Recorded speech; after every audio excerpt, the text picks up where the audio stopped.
Hi friends, welcome to Gayathri வீட்டு சமையலறை. எல்லோரும் எப்படி இருக்கீங்க? இன்றைக்கி என்ன பார்க்க போகிறோன்னா கேரட் அல்வா. எனக்கு ரொம்பவே பிடிக்கும், அதனால் நான் உங்களுக்கு இந்த ரெசிபியை ஷேர் பண்ணுறேன். இதுக்கு நான் ஒரு 2 டேபிள் ஸ்பூன் நெய் சேர்த்துக்கிறேன்.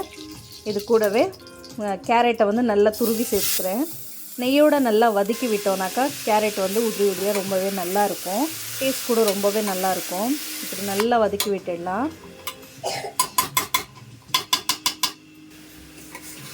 இப்போ கேரட் நல்லா வதங்கியிருக்கு.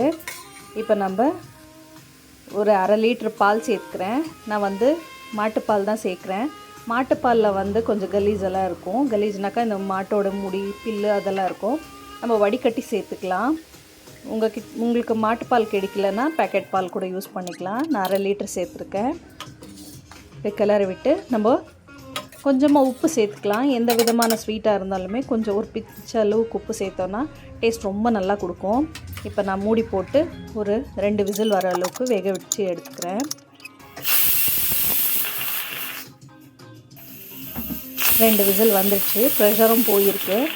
இப்போ நம்ம ஓப்பன் பண்ணி பார்க்கலாம். பாருங்கள் எவ்வளோ நல்லா வெந்திருக்குன்னு. நல்லா கேரட்டு பாலோடு நல்லா வெந்து வந்திருக்கு.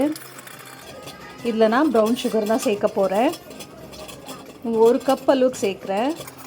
அது ஒரு 150 கிராம் இருக்கும். இப்போ நம்ம பாலும் கேரட்டும் நல்லா சுண்ட வச்சிடலாம். அப்போ ரொம்பவே நல்லாயிருக்கும். இப்படியே கூட சாப்பிட்லாம், பாயாசம் மாதிரி ரொம்பவே நல்லாயிருக்கும். உங்களுக்கு இன்னும் கொஞ்சம் டைம் இருந்துச்சுன்னா பால் நல்லா சுண்ட வச்சிங்கன்னா அல்வாவாக மாறிடும். அவ்வளோதான் இதோட ட்ரிக்ஸு. இப்போ நான் ப்ரௌன் சுகர் சேர்த்துக்கிறேன். குழந்தைங்களுக்கு இந்த மாதிரி நம்ம பீட்ரூட்டில் கூட செஞ்சு கொடுக்கலாம். ரொம்பவே ஹெல்த்தியானதும் கூட. நம்ம வேறு எதுவும் சேர்க்க போகிறதில்ல. பால், கேரட்டு, நாட்டு சர்க்கரை தான் சேர்க்குறோம். இது கூடவே நெய்யும் சேர்த்துருக்கோம். குழந்தைங்களுக்கு ரொம்பவே நல்லது. எப்பயாச்சும் ஒரு முறை நம்ம செஞ்சு கொடுக்கலாம். இப்போ பாருங்கள் பாலெல்லாம் நல்லா சுண்டு வந்திருக்கு. இப்போ நம்ம அல்வாவும் ரெடியாக இருக்குது. இப்போ இதுக்கு நம்ம கொஞ்சமாக ட்ரை ஃப்ரூட்ஸை வறுத்து சேர்த்துக்கலாம். டேஸ்ட் ரொம்பவே நல்லாயிருக்கும். அதனால் ஒரு 2 டேபிள் ஸ்பூன் நெய் சேர்த்துக்கிறேன். இதில் நான் கொஞ்சமாக ட்ரை ஃப்ரூட்ஸ் சேர்த்துக்கிறேன். எது வேணாலும் சேர்த்துக்கலாம். நான் பாதாமும் கேஷ்யூ நட்டும் மட்டும் சேர்த்துக்கிறேன்.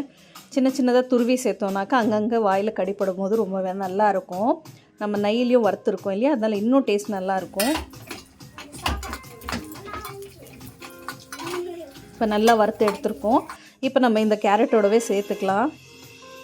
இப்போ ஒரு நல்லா மிக்ஸ் பண்ணிவிட்டு நம்ம சர்வ் பண்ணலாம். கேரட் அல்வா ரொம்பவே நல்லது கூட.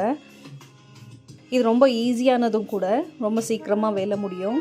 ஒன்றும் இல்லை, வெறிய பாலில் நெய்யில் வறுத்து கொஞ்சம் பால் ஊற்றி நம்ம வேக வச்சு எடுத்துட்டோன்னா அது கூட சர்க்கரை சேர்த்து அப்படியே சாப்பிட வேண்டியதாக ரொம்பவே நல்லாயிருக்கும். உங்களுக்கு எப்போயாச்சும் ஸ்வீட் சாப்பிட்ணுன்னு தோணுச்சுன்னா இதை செஞ்சு ட்ரை பண்ணி பாருங்கள். வீட்டில் இருக்கிற குழந்தைங்களுக்கும் செஞ்சு கொடுங்க. இந்த வீடியோ உங்களுக்கு பிடிச்சிருக்கோன்னு நினைக்கிறேன். லைக் பண்ணுங்கள், ஷேர் பண்ணுங்கள், சப்ஸ்கிரைப் பண்ணுங்கள். காயத்ரி வீட்டு சமையலறையை சப்போர்ட் பண்ணுங்கள். தேங்க்யூ ஃபார் வாட்சிங்.